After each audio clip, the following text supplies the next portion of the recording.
రీసెంట్‌గా కేరళ హైకోర్టు ఒక జడ్జిమెంట్ ఇచ్చింది. ఏంటంటే ఇప్పుడు సపోజ్ పెళ్లయిందనుకోండి ఈ అమ్మాయికైనా గూడా.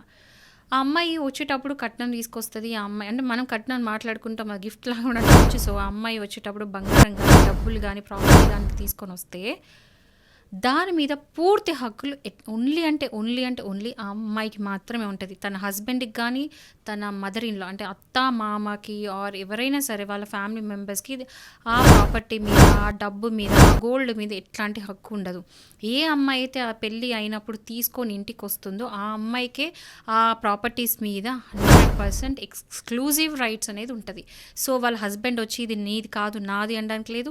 అత్తమామ వచ్చి నువ్వు పెళ్లి చేసుకొని వచ్చేటప్పుడు నువ్వు తీసుకొని వచ్చినావు కాబట్టి ఇవన్నీ మా దగ్గర పెట్టాలి, ఇది మాది అనడానికి లేదు. సో, ఇట్లాంటిది ఒక కేసు ఫైల్ అయినప్పుడు హైకోర్టులో కేరళ హైకోర్టు క్లియర్‌గా ఏం చెప్పిందంటే ఎవరైనా సరే ఒక అమ్మాయి పెళ్లి చేసుకొని వచ్చేటప్పుడు బంగారం గానీ, గోల్డ్ గానీ, ప్రాపర్టీ గానీ పట్టుకొని వస్తే అది కంప్లీట్‌గా ఆ అమ్మాయికి హక్కు ఉంటది. ఆ అమ్మాయి మాత్రమే ఆ ప్రాపర్టీని ఎంజాయ్ చేసుకునే రైట్స్ ఉన్నాయని చెప్పేసి కేరళ హైకోర్టు చెప్పింది.